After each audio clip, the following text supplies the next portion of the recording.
পৃথিবীতে কোনো পেশার কথা কোরআনে উল্লেখ নেই, শুধু ব্যবসার কথা বলা আছে। আশারে মুবাশশারা যারা জান্নাতের সুসংবাদ পেয়েছেন, যে 10 জন তার মধ্যে 9 জনই ব্যবসায়ী ছিলেন। আল্লাহ রাসূল নিজে ব্যবসায়ী ছিলেন, তার ওয়াইফ ব্যবসায়ী ছিলেন, তার 4 খলিফা ব্যবসায়ী ছিলেন। ব্যবসায়ী হওয়ার জন্য এত হীনমন্যতা ভোগেন কেন? হীনমন্যতা ভোগেন কেন? আপনার সবসময় মনে করেন টাকা লাগবে, ব্যবসার টাকা ছাড়া তো ব্যবসা হয় না। না, যারা বড় বড় ব্যবসায়ী হয়েছে তাদেরকে জিজ্ঞেস করে দেখেন তারা কত টাকা দিয়ে শুরু করেছে। তারা কত টাকা দিয়ে শুরু করতে জিজ্ঞেস করে দেখেন। পৃথিবীতে সবসময় টাকা লাগে না ভাই।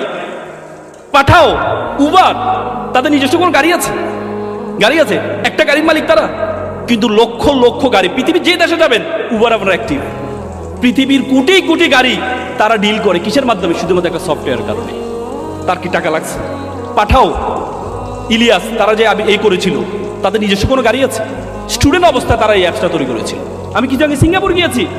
সিঙ্গাপুর যখন মালয়েশিয়া থেকে তাদেরকে বের করে দেওয়া হয়, বলা হয়েছে সিঙ্গাপুরে একটা ফিশিং ভিলেজ বলা হতো। ফিশিং ভিলেজ মানে সেটাতে মাছ ধরার একটা গ্রাম। মালয়েশিয়া তাদেরকে বের করে দিয়েছে, সেখানে নিজস্ব কোনো কিছু নেই। সিঙ্গাপুরের বলা যায়, সিঙ্গাপুরের এ থেকে যখন বিমান উঠে, বিমান উপরে উঠতে উঠতে তাদের সীমানা শেষ হয়ে যায়। সেই সিঙ্গাপুর এখন পৃথিবীর একটা বিজনেস হাবে পরিণত হয়েছে। পৃথিবীর যত বড় বড় জাহাজ আছে, সব জাহাজ, যত বড় বড় বিমান আছে, সব বিমান ট্রানজিট করে সিঙ্গাপুর থেকে। যে পানিটা পর্যন্ত তারা কিনে নেয়, সে পানিটা তারা বিক্রি করে। নিজস্ব কিছু নেই। সবসময় নিজস্ব টাকা লাগবে না, ব্যবসা করার জন্য সবসময় নিজস্ব টাকা লাগবে না, কিন্তু আমাদের চিন্তাটা ছোট।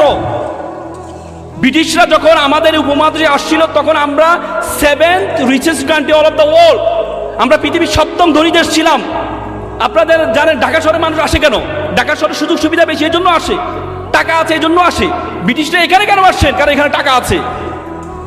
এখানে টাকা আছে। ব্রিটিশরা যাওয়ার সময় আমাদের মাথার মধ্যে ঢুকিয়ে দিয়েছে যে ছেঁড়া খাতায় শুয়ে লাখ টাকার স্বপ্ন দেখিও না। ব্রিটিশরা আমাদের শিক্ষা ব্যবস্থার মধ্যে ঢুকিয়ে দিয়েছে, তোমরা অ্যাপ্লিকেশন করো কেরানি পদে চাকরির জন্য আবেদন। কেন? সিইও পদে চাকরির জন্য আবেদন শিখাইতে পারে না আমাদেরকে? এমডি পদে চাকরির জন্য আবেদন শিখাইতে পারে না আমাদেরকে? কেন আমাদের শিখতে হবে কেরানি পদে চাকরির জন্য আবেদন? আমাদের শিক্ষা ব্যবস্থার মধ্যে এমন কিছু ঢুকিয়ে দিয়েছে, তুমি লাখপতি, তোমাকে আবেদন করতে হয় আমার বাবা কৃষক, আমার চলতে পারি না, সুতরাং আমাকে কি বৃত্তি দেওয়া হোক। মিথ্যা থেকে শুরু করেছে তোমাকে শিক্ষা।